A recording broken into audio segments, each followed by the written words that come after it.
히브리서 11장을 가리켜 우리는 믿음장이라 부르지요. 성경에서 말씀하는 믿음이란 무엇일까? 믿음으로 살았던 선진들의 이야기를 통해서 히브리서 11장은 믿음에 대하여 말씀을 하고 있습니다. 믿음이 무엇일까? 히브리서 11장 1절 말씀을 다 함께 읽겠습니다. 시작. 믿음은 바라는 것들의 실상이요 보이지 않는 것들의 증거니. 히브리서 기자가 전하는 믿음이란 무엇이냐? 보이지 않는 것들의 증거, 보이지 않는 것들의 증거, 즉 하나님의 말씀이 이루어질 것에 대한 확신의 믿음이라고 성경은 말씀하고 있습니다. 아브라함이 갈 바를 알지 못했지만 약속의 말씀을 믿고 하나님의 인도하심을 따라간 것이 믿음이라고 성경은 우리에게 증거하고 있습니다. 믿음이란 무엇인가? 보이지 않는 것을 보게 하는 능력이라 해석할 수 있습니다. 히브리서 11장 3절 보시면 믿음으로 모든 세계가 하나님의 말씀으로 지어진 줄을 우리가 아나니 보이는 것은 나타난 것으로 말미암아 된 것이 아니니라. 눈에 보이는 세상은 눈에 보이지 않는 말씀으로 지어진 것을 믿음이란 안경을 쓰고 보면 알 수 있다고 히브리서 기자는 전하고 있습니다. 믿음을 가진 사람은 자연 속에서 창조주 하나님의 손길을 발견할 수 있는 것이고, 믿음을 가진 사람은 만물의 법칙 속에서 세상을 운행하시고 다스리시는 하나님의 손길을 볼 수 있다는 사실, 믿음은 보이지 않는 것을 보게 하는 능력이라 말할 수 있습니다. 마지막으로 믿음이란 무엇이냐? 인정받는 것임을 히브리서 11장 2절은 이렇게 말씀합니다. 선진들이 이로써 증거를 얻었느니라. 증거라는 단어는 어떤 팩트, 사실에 대하여 증인으로서 증언하는 것을 가리키는 단어인데, 본문에서 같이 수동태로 쓰일 경우에는 인정을 받다는 의미로 해석할 수 있습니다. 선진들이 이로써 증거를 얻었다는 것은 선진들이 믿음으로 인정을 받았다는 의미입니다. 히브리서 기자는 하나님으로부터 믿음을 인정받은 그 선진들이 있다고 하면서 아벨, 에녹, 노아를 예로 제시하고 있습니다. 아브라함이라고 하는 믿음의 조상이 등장하기 전에 이미 하나님께 믿음으로 인정받은 사람들이 있었다는 의미입니다. 히브리서 11장은 우리에게 믿음이란 무엇인가를 알려주고 있습니다.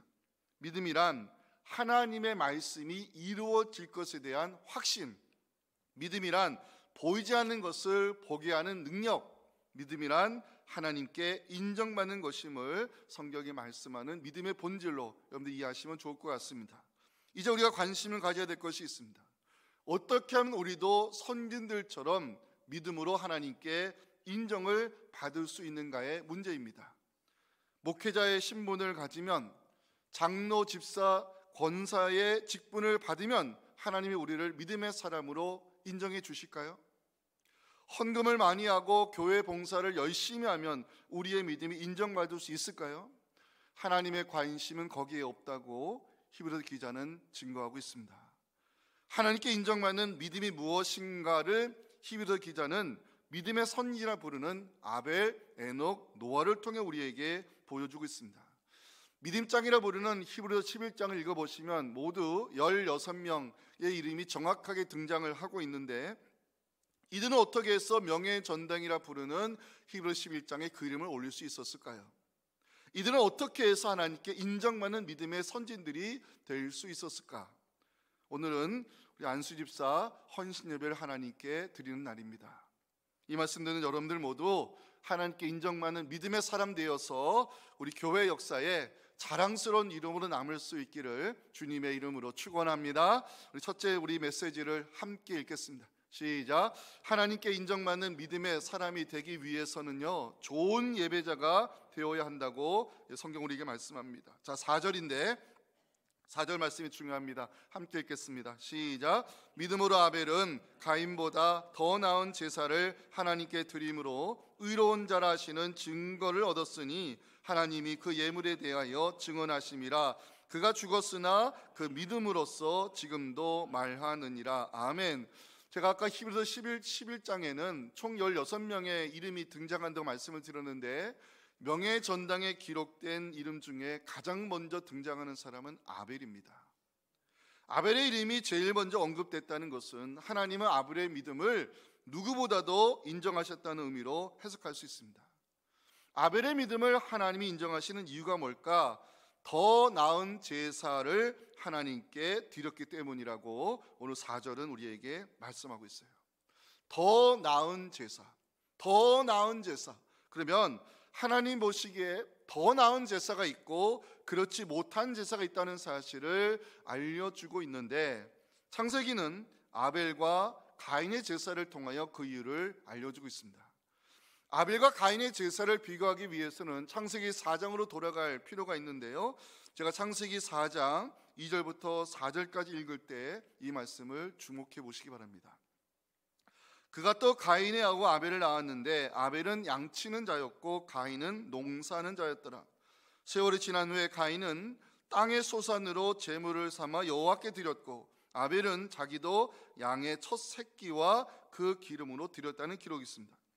가인은 농사하는 사람으로 땅에서 나오는 소산 중에서 하나님께 제물을 드렸다고 나오고 있고요, 아벨은 양을 치는 목자로 양의 첫 새끼를 하나님께 제물로 드렸다고 성경은 기록하고 있습니다. 이에 대해 성서학자들의 의견이 분분합니다. 하나님은 농부보다는 양치는 목자를 더 좋아하신다고 이야기하는 신학자가 있고, 곡식의 제사보다는 짐승을 잡아 피 흘리는 제사가 하나님이 기뻐하시는 예배라고 해석하는 신학자가 있고, 그 이유는 알 수 없지만 하나님의 주권적 섭리로 인하여 하나님이 가인보다는 아벨의 제사를 선택하셨다고 주장하는 학자들이 있습니다. 어떤 해석이 맞는 것일까? 자, 오늘 본문 4절을 우리가 다시 한번 보면서 답을 찾아야 될 것 같습니다.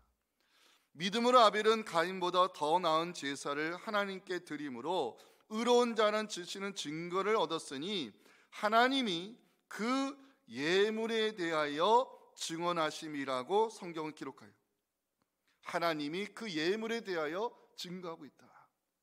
아벨이 드리는 제사가 가인의 제사보다 더 나은 제사가 된 것은 하나님이 그 예물을 기쁘게 받으셨기 때문이라고 이 성경은 우리에게 말씀하고 있어요. 그러면 아벨이 드린 예물이 무엇이기에 하나님 인정하시는 더 나은 제사가 되었느냐? 창세기 4장 3절과 4절을 비교해 보겠습니다. 세월이 지난 후에 가인은 땅의 소산으로 제물을 삼아 여호와께 드렸고 아벨은 자기도 양의 첫 새끼와 그 기름으로 드렸더니, 이 기록이 있어요. 아벨과 가인의 제사에서 차이점을 발견한다면 가인은 땅에서 나오는 소산 중에서 아무 것을 골라 예물을 드렸고 아벨은 양의 첫 새끼를 구별하여 하나님께 예물로 드렸음을 성경은 증거하고 있습니다. 여러 소산물 중에서 아무 것이나 골라 드리는 것과 양의 첫 새끼를 구별하여 드리는 것, 하나님이 아벨의 제사를 더 나은 제사로 받으신 이유라고 성경은 말씀하고 있습니다. 아벨의 제사가 더 나은 제사임을 보여주는 또 하나의 증거가 있습니다. 기름입니다. 창세기 4장 4절 말씀을 보면 아벨은 자기도 양의 첫 새끼와 그 기름으로 드렸다는 기록이 있어요. 그 기름, 기름이라는 단어를 찾아봤습니다. 히브리어로 살찐, 영어로 fat, 살찐이라는 의미도 있지만 가장 맛있는 부분을 가리키기도 합니다. 아벨은 양의 첫 새끼를 구별하여 드렸을 뿐만 아니라 가장 좋은 것을 드렸기 때문에 하나님이 아벨의 제사를 더 나은 제사로 인정했음을 성경은 우리에게 알려주고 있습니다. 예물을 준비하고 제사를 드린 것에는 아벨과 가인에게 차이가 나지 않습니다. 그러나 아벨과 가인에게서 확연히 드러나는 차이점은 하나님을 향한 예배자의 마음 자세입니다. 아무 것을 골라 드리는 가인과 첫 새끼를 구별하여 가장 좋은 것으로 드리고자 했던 아벨, 하나님은 누구의 제사를 기쁘게 받으셨을까요? 성경은 아벨이 더 나은 제사를 드렸다고 결론을 내리고 있습니다. 여기서 우리가 생각해 보아야 할 중요한 포인트가 하나 있습니다. 하나님이 인정하시는 믿음의 사람이 되기 위해서는요, 우리는 먼저 좋은 예배자가 되어야 한다는 것입니다. 이사야 1장에 보면 예배자의 마음을 하나님이 얼마나 중요하게 여기신가를 보여주는 구절들이 등장합니다. 이사야 1장 11절 말씀 보시면 하나님 말씀합니다. 너희의 무수한 재물이 내게 무엇이 유익하겠느냐? 나는 순양의 번제와 살찐 짐승의 기름에 배불렀고 나는 수송아지나 어린 양이나 순염소의 피를 기뻐하지 아니한다고 말씀합니다. 예배자의 마음이 담겨있지 않은 예물과 제사는 하나님이 받으실 수 없다라고 성경은 말씀합니다. 또 한 구절, 이사야 1장 12절, 너희가 내 앞에 보이러 오니 이것을 누가 너희에게 요구하였느냐, 내 마당만 밟을 뿐이니라. 형식적으로 제사 드리는 예배자를 향해서 하나님은 내게 보이러 올 뿐이라고, 저들은 내 마당만 밟는 자들이라고 책망하고 있습니다. 하나님께서 이스라엘을 심판하시는 이유 중 하나가 예배를 드리면서도 뒤돌아서는 악을 행하는 사람들 때문임을 이사야 1장 13절은 기록하고 있습니다. 헛된 재물을 다시 가져오지 말라. 분향은 내가 가증히 여기는 바요, 월삭과 안식일과 대회로 모이는 것도 그러하니 성회와 얼러 악을 행하는 것을 내가 견디지 못하겠다고 하나님 말씀합니다. 하나님께서 가인의 제사를 받지 않은 이유 중에 하나는 가인은 악을 행하는 행위자였기 때문에 그렇습니다. 사도 요한은 가인을 향하여 행위가 악한 사람이었다고 요한일서 3장 12절에서 기록하고 있습니다. 가인같이 하지 말라. 그는 악한 자에게 속하여 그 아우를 죽였으니 어떤 이유로 죽였느냐, 자기의 행위는 악하고 그의 아우의 행위는 의로움이라. 하나님께 드릴 제물을 준비하고 제사를 드리면서 가인은 악한 행위를 멈추지 않았습니다.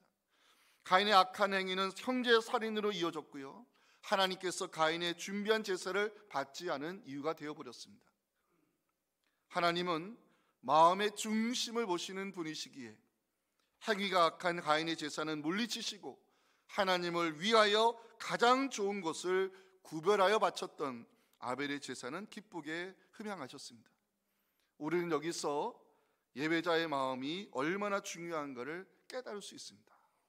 하나님께 인정받는 사람이 되기 위해서 우리는 먼저 좋은 예배자가 되어야 된다라고 히브리서 기자는 말씀하고 있습니다. 하나님은 봉사자를 찾는 분이 아니라 바른 예배자를 찾고 계심을 잊지 마시기 바랍니다. 하나님은 우리가 사역자로 인정받기보다 신실한 예배자로 인정받기 원하심을 기억하시기 바랍니다. 믿음장이라 부르는 히브리서 11장에 아벨의 이름이 가장 먼저 등장하는 이유가 무엇이냐? 하나님이 아벨의 믿음을 인정하셨기 때문입니다. 하나님이 아벨의 믿음을 인정하신 증거가 4절 마지막에 등장합니다. 그가 죽었으나 그 믿음으로써 지금도 말하느니라. 그가 죽었으나 그 믿음이 지금도 말하고 있다라고 성경은 기록하고 있어요. 아벨은 가인의 시기와 질투로 죽임을 당했습니다. 아벨의 육신은 땅에 묻히게 됐지만 그 믿음은 여전히 살아있어 지금도 하나님의 인정을 받고 있다고 성경은 증거하고 있습니다. 사랑하는 성도 여러분, 우리의 믿음이 죽음 이후에도 인정받는 아벨의 믿음 될 수 있기를 간절히 소망합니다. 언젠가 우리 모두 하나님께 부름받을 날이 올 것입니다. 우리의 믿음이 육신의 죽음 이후에도 우리 사랑하는 자손들에게 신앙의 유산으로 남을 수 있었으면 좋겠습니다. 우리의 믿음 때문에, 우리가 쌓아놓은 기도 때문에 우리 자손들이 하나님의 복을 누리며 예배자의 계보를 이어갈 수만 있다면 이것이 우리가 드릴 수 있는 최고의 감사가 아닐까 생각됩니다. 하나님께 인정받는 믿음의 사람이 되기를 원하십니까? 하나님은 봉사자, 사역자를 찾는 분이 아니라 하나님 이 시대에 좋은 예배자를 찾고 계심을 기억하시고 죽어서도 인정받는 믿음의 사람 되어서 우리 자손들이 예배자의 계보를 이어감으로 하나님의 영광이 떠나지 아니하는 믿음의 감은 세워갈 수 있기를 주님의 이름으로 축원합니다. 두 번째 메시지 함께 읽겠습니다. 시작. 하나님께 인정받는 믿음의 사람이 되기 위해서는 하나님과 동행하는 삶이. 히브리서 기자가 소개하는 믿음의 선진 두 번째 인물은 바로 에녹입니다. 자, 에녹은 어떤 사람이었을까요? 5절 말씀을 함께 읽어보겠습니다. 시작. 믿음으로 에녹은 죽음을 보지 않고 옮겨졌으니 하나님이 그를 옮기심으로 다시 보이지 아니하였느니라. 그는 옮겨지기 전에 하나님을 기쁘시게 하는 자라 하는 증거를 받았느니라. 아멘. 성경은 에녹을 가리켜서 하나님을 기쁘시게 하는 자였다라고 기록을 하고 있습니다. 무엇이 에녹으로 하여금 하나님을 기쁘시게 했을까요? 무엇이 에녹으로 하여금 믿음의 사람으로 인정받게 했을까? 그 답을 우리는 창세기 5장 24절에서 찾을 수 있습니다. 에녹이 하나님과 동행하더니 하나님이 그를 데려가심으로 세상에 있지 아니하였더라. 에녹이 하나님을 기쁘시게 하는 자로 인정받은 이유는 하나님과 동행하는 삶을 살았기 때문이라고 성경은 증거합니다. 동행이란 단어는 히브리어 할라크에서 나온 단어인데요, 걷다란 뜻을 갖고 있습니다. 에녹은 하나님과 함께 걷는 자였음을 창세기는 우리에게 알려주고 있습니다. 하나님과 함께 걷는다, 하나님과 동행한다, 듣기에는 은혜스럽지만 에녹이 살았던 시대로 들어가 보시면 하나님과 동행하는 삶이 결코 쉬운 일이 아니었음을 우리는 알 수 있습니다. 에녹이 살았던 시대는요, 홍수 심판 이전으로 사람들이 먹고 마시고 자기가 하고 싶은 대로 살았던 죄악이 만연한 시대였습니다. 그 시대 사람들 육신의 욕망을 쫓아 살았고요, 더 자극적인 쾌락을 추구했으며 죄짓는 행위를 당연하게 여기며 살던 시대에 하나님과 동행하는 삶이 쉬웠을까요? 의로운 고집을 가지고 묵묵히 하나님과 동행하려 했던 에녹의 거룩한 의지를 우리는 읽을 수 있어야 되는 것입니다. 에녹이 하나님을 기쁘시게 하는 자로 여김을 받았던 것은 그의 몸부림 때문입니다. 에녹도 사람인지라 먹고 마시는 그 즐겁게 사람들을 보면서 왜 흔들리지 않았겠습니까? 에녹도 사람인지라 의로운 길을 간다고 해서 누가 알아주기나 할까? 왜 생각해 보지 않았겠습니까? 그러나 에녹이 시대를 역행하며 의로운 길을 가기로 몸부림친 것은 하나님의 하나님 되심을 인정했기 때문입니다. 하나님은 거룩하니 너희도 거룩해야 된다는 레위기 말씀처럼 하나님과 동행하는 삶을 살기 위해 구별된 삶을 살고자 했던 에녹의 몸부림, 이 에녹의 몸부림을 하나님은 믿음으로 인정하셨고 에녹을 죽음도 경험하지 않고 하늘로 데려가신 이유가 아닌가 생각됩니다. 여러분 기억하실 것은 하나님의 에녹의 믿음을 증거 삼아 6절의 말씀을 성경의 기록으로 남겨놓았다는 사실입니다. 너무 유명한 말씀이죠? 함께 읽겠습니다. 시작. 믿음이 없이는 하나님을 기쁘시게 하지 못하나니 하나님께 나아가는 자는 반드시 그가 계신 것과 또한 그가 자기를 찾는 자들에게 상 주시는 이심을 믿어야 할지니라. 아멘. 이 유명한 구절이 에녹의 믿음을 증거 삼아 성경에 기록해 놓은 말씀입니다. 우리는 여기서 왜 에녹이 하나님께 기쁨을 드리는 사람이 되었는가를 발견할 수 있습니다. 하나님께 기쁨을 드리는 사람이 되기 위해서 우리가 가져야 될 믿음이 있습니다. 두 가지를 말씀을 드리면, 첫째는 하나님의 살아계심에 대한 확신입니다. 6절 말씀 다시 보실까요? 하나님을 기쁘시게 하기 위해서는 하나님이 계시다는 것을 반드시 믿어야 된다라고 성경은 말씀합니다. 우리가 믿는 하나님은 죽은 하나님이 아니라는 것입니다. 우리가 믿는 하나님은 글자 속에 갇혀있는 하나님이 아니라는 것입니다. 우리가 믿는 하나님은 살아계신 하나님이시고 세상을 만드신 창조자 하나님이시고 역사의 주인 되신 하나님이심을 여러분 믿으시기 바랍니다. 두 번째, 우리가 하나님께 기쁨이 되는 사람이 되기에 가져야 될 믿음은요, 하나님은 자기를 찾는 이에게 상 주시는 하나님이심을 믿어야 된다라고 성경은 말씀합니다. 6절 마지막 보시면 그가 자기를 찾는 자들에게 상 주시는 이심을 믿어야 된다라고 성경은 말씀합니다. 하나님을 찾는다는 것이 무엇을 의미할까요? 하나님을 찾는다는 것이 무엇을 의미할까? 이것을 확실하게 보여주는 말씀이 있어요. 창세기 25장 22절 말씀입니다. 우리 말씀을 함께 읽겠습니다. 시작. 그 아들들이 그의 태 속에서 서로 싸우는지라 그가 이르되 이럴 경우에는 내가 어찌할꼬 가서 여호와께 묻자온대. 내가 어찌할꼬 하고 가서 여호와께 묻는 것, 이것이 바로 하나님을 찾는 행위입니다. 조그만 일에도 하나님께 묻는 이 기도의 습관을 가지고 살아갈 때 그런 사람이 하나님을 기쁘시게 하는 믿음의 사람이라고 히브리서 11장은 말씀하고 있습니다. 중요한 것은요, 하나님은 기도 가운데 묻는 사람에게 반드시 응답하신다는 사실입니다. 히브리서 11 요한일서 5장 15절을 우리에게 주시는 말씀으로 함께 읽겠습니다. 시작. 우리가 무엇이든지 구하는 바를 들으시는 줄을 안즉 우리가 그에게 구한 그것을 얻은 줄을 또한 아느니라. 아멘. 우리 마지막 메시지 함께 읽겠습니다. 시작. 하나님께 인정받는 믿음의 사람이 되기 위해서는 순종의 믿음을 가진 사람이 되어야 한다는 사실입니다. 히브리서 기자가 제시하는 세 번째 믿음의 선지는 노아입니다. 자, 노아에 대한 기록 7절에 나오지요. 7절이 참 중요한 말씀이라 생각됩니다. 함께 읽겠습니다. 믿음으로 노아는 아직 보이지 않는 일에 경고하심을 받아 경외함으로 방주를 준비하여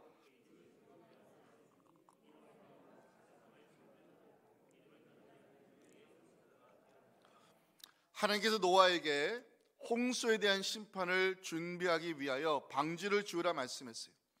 문제가 되는 것은 홍수에 대한 심판이 120년 후에 일어날 일이었다는 데 문제가 있습니다.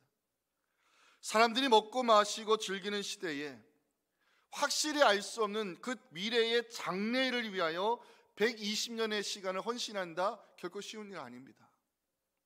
홍수의 심판에 대한 징조가 보이지 아니하는 상황에서 120년 후에 있을 일을 위해 방주를 지는데 일생을 바친다, 쉬운 결단이 아닙니다. 근데 노아는 하나님을 믿었다는 것입니다. 더 구체적으로 말씀드리면 하나님의 말씀이 그대로 이루어질 것을 확신하며 방주를 지는데 헌신하기로 결단했다는 것입니다. 그 이유가 무엇이냐? 7절에 답이 나와 있죠. 경외함으로. 노아에게는 하나님을 향한 경외의 마음이 있었습니다. 하나님의 하나님 되심을 인정하는 마음, 하나님을 두려워하는 마음, 이것이 노아의 믿음이었고 말씀에 순종하기로 결단한 이유였습니다. 창세기 6장 9절 보면 노아에 대한 소중한 기록이 있는데 함께 읽어볼 필요가 있습니다. 시작. 이것이 노아의 족본이라. 노아는 의인이요 당대의 완전한 자라. 그는 하나님과 동행하였으며. 기억하세요. 성경에서 공식적으로 처음으로 의인이라 부름받은 사람이 바로 노아입니다. 노아는 의인이요 하나님께 노아를 의로운 사람으로 인정하셨다는 의미인데 그 이유가 뭡니까? 노아의 순종입니다. 하나님을 경외하는 노아의 마음은 순종의 믿음으로 나타났고 방주를 짓기 위해 일생을 바친 헌신으로 이어졌습니다. 하나님께서 인정하신 구약의 의인들 가운데 노아가 들어가 있음을 에스겔 14장 14절은 기록하고 있습니다. 비록 노아, 다니엘, 욥 이 세 사람이 거기에 있을지라도 그들은 자기의 공의로 자기의 생명을 건지하면서 노아, 다니엘, 욥 이 사람들이 바로 하나님 인정한 그 시대의 의인들이었음을 성경은 우리에게 보여주고 있습니다. 노아가 하나님께 믿음의 사람으로 인정받았을 때, 노아의 순종을 하나님이 믿음으로 인정하셨을 때 그에게 주신 축복이 있습니다. 첫째는 그의 집이 구원을 받게 하셨습니다. 노아는 혼자 방주를 만들지 않았습니다. 온 가족이 모두 말씀에 순종하는 마음으로 방주를 지는데 헌신했습니다. 하나님의 세상을 홍수로 심판하실 때 유일하게 살아남은 자들이 바로 노아의 가족들입니다. 그 장면이 창세기 7장 23절에 기록이 되어 있죠. 지면의 모든 생물을 쓸어버리시니 곧 사람과 가축과 기는 것과 공중의 새까지라. 이들은 땅에서 쓸어버림을 당하였으되 오직 노아와 그와 함께 방주에 있던 자들만 남았다고 성경은 말씀합니다. 두 번째, 노아의 믿음을 하나님이 인정하시고 주셨던 축복은 의의 상속자로 세우셨습니다. 7절 마지막 보실까요? 7절 마지막 보시면 믿음을 따르는 상속자가 되었다는 기록이 있죠. 잘 들으세요. 하나님의 의는 사람이 노력해서 얻어지는 의가 아닙니다. 하나님의 의는 인간의 노력과 또는 인간의 공로로 얻어지는 것이 아니라 상속받아야 되는 것인데 믿음의 사람에게만 부여되는 상급이 바로 하나님의 의입니다. 하나님은 노아의 순종을 믿음으로 인정하시고 하나님의 의를 상속받을 수 있는 축복을 주셨다고 성경은 우리에게 보여주고 있습니다. 하나님이 노아의 믿음을 인정하신 이유가 뭘까 궁금해 생각해 봤습니다. 하나님이 노아의 믿음을 인정하셨던 이유가 뭘까? 창세기 6장 22절에서 그 답을 찾게 되었습니다. 오늘 마지막 말씀입니다. 함께 읽겠습니다. 시작. 노아가 그와 같이 하여 하나님이 자기에게 명하신 대로 다 준행하였더라. 하나님이 자기에게 명하신 대로 다 준행했다는 이 기록이 노아의 일생을 다룬 창세기 6장 7절에 보면 무려 4번이나 등장합니다. 하나님이 노아의 믿음을 인정하신 이유는 하나님의 말씀을 행하기 위해 온전한 삶을 바쳤던 그의 순종의 믿음을 하나님이 인정하셨기 때문입니다. 오늘 믿음의 선진으로 인정받았던 아벨, 에녹, 노아의 믿음을 잠시 살펴봤습니다. 하나님께 인정받는 믿음의 사람이 되기 위해서는 우리는 먼저 좋은 예배자가 되어야 된다는 사실을 우리 아벨을 통해 보여주고 있습니다. 하나님께 인정받는 믿음의 사람이 되기 위해서는 하나님과 앞서지 않는, 하나님과 동행의 길을 걸을 수 있는 그런 믿음이 우리에게 필요함을 에녹을 통해 증거하고 있습니다. 하나님께 인정받는 믿음의 사람이 되기 위해서는 하나님의 말씀에 온전히 순종하는 믿음을 가져야 됨을 노아를 통해 보여주고 있습니다. 지금 우리는 하나님 앞에 무엇을 보여주고 있습니까? 오늘 우리 안수집사 헌신 예배를 드리면서 특별히 헌신을 다짐하시는 우리 안수집사님들, 그리고 말씀 들으시는 우리 성도님들 모두 하나님이 인정하시는 좋은 예배자 되시기 바랍니다. 하나님이 한 걸음 떼시면 그 한 걸음 땜을 보고 하나님 인도하심을 따라가는, 하나님과 동행하는 삶을 살아가시기 바랍니다. 그리고 하나님 말씀을 준행하기 위해서 우리의 삶을 바치는 온전한 순종의 사람 되어서 우리 교회 역사에 자랑스러운 이름으로 남을 수 있는 우리 안수 집사님들, 우리 모두가 될 수 있기를 주님의 이름으로 축원합니다. 주님의 은혜와 우리의 믿음을 통해 귀한 역사를 이루어 가실 아버지 하나님의 크신 사랑과 성령의 동행하심이 오주시니 귀한 말씀을 가지고 다시 한번 우리의 믿음을 결단하며 하나님 앞에 좋은 예배자로, 하나님과 동행하는 자로, 하나님 말씀에 순종한 자로 살기를 소망하는 우리 사랑하는 안수 집사님들의 이 귀한 믿음의 결단과 우리 사랑하는 예배자들 이 기도 위에 지금부터 영원토록 함께 하시기를 간절히 축원하옵나이다. 아멘.